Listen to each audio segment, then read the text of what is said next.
สวัสดีครับFC ท่านผู้ชมที่เคารพรักมักในการหาอยากหากินครับผมวันนี้ผมจานหลอดพาลุยกับแม่เฮ็ดคลิปทรงถ่ายปีครับผมยิ่งปลาครับผมมากับไม้ตาลคูใจครับผมไม้ก็อยู่ข้างหลังนี่ครับเป็นไม้หวยไม้หองธรรมชาติไม้ไผ่คือเก่าครับ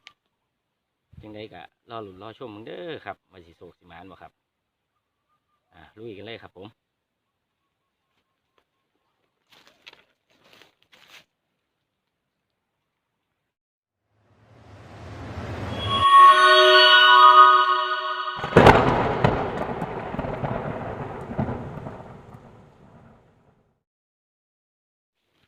มื่อนี้ก็มาคนเดียวครับผมท่านผู้ชมไม้เก่าไม้เดิมนี่แหละครับโอ้น้ำใสเป็นไซเลยครับมันจากสิพอตัวพอได้ครับเขาไม้กันเลยครับผม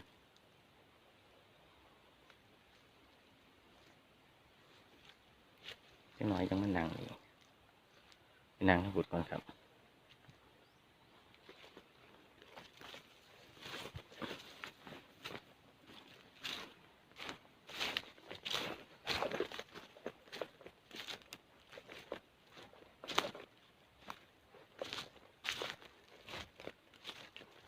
ลองเลยครับผม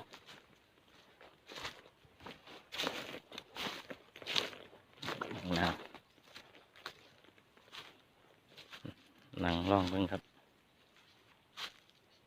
พอจังว่ากันครับผมยังไงก็ได้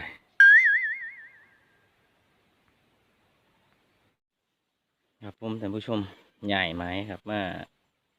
ขึ้นห่างตุกเก่านี่ครับดูสิว่าได้ปลาดูใหญ่ปีกายนะครับปีนี้ได้ปลาคอ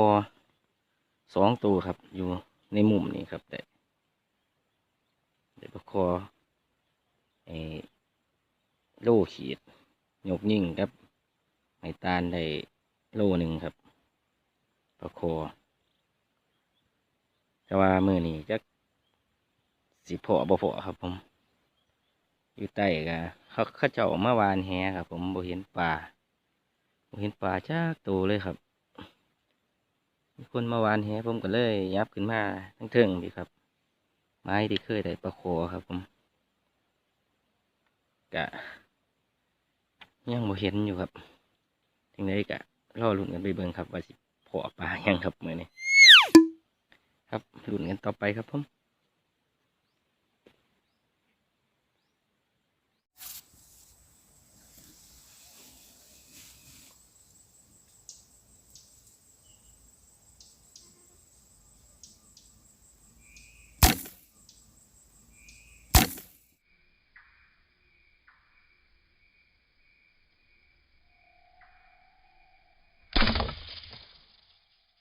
เรียบร้อยครับ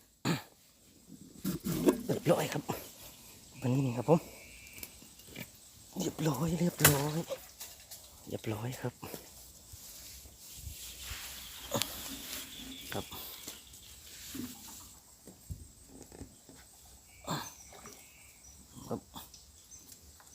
ปลานิลครับผม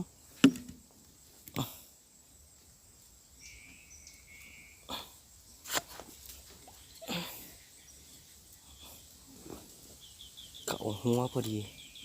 โอ้ยบินอีกแล้วครับผมจังไหนเนาะครับขออนุญาตลงเอาก่อนครับผม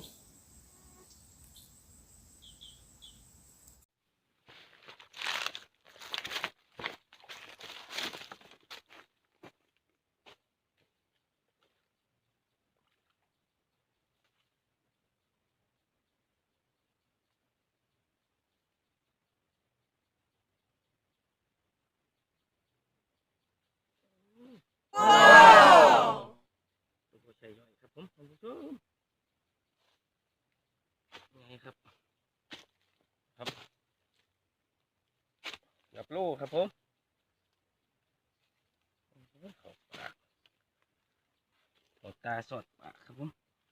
ตัวนี้เอานี้ครับสอดออกปาก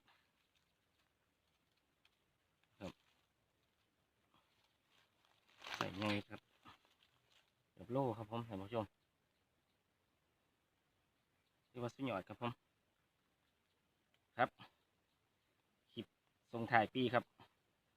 สุดยอดครับปลานิ่นใหญ่ครับผมคือว่าโอเคครับ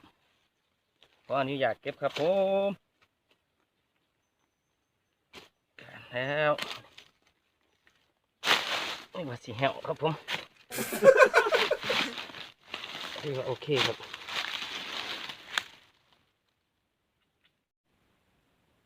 ครับผมมือนี้ก็ได้แต้มหนึงครับผมมือนี้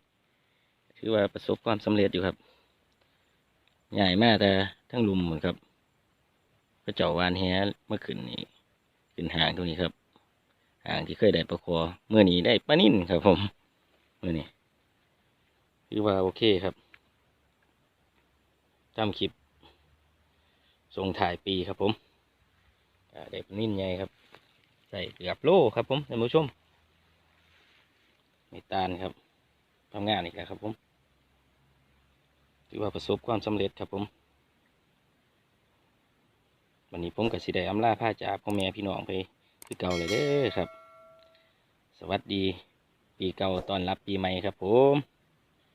สำหรับมื้อนี้ขอกล่าวคำว่าสวัสดีครับอยู่ดีมีแห้งสุขุสุขคนเด้อครับปีใหม่ก็ได้สวัสดีครับ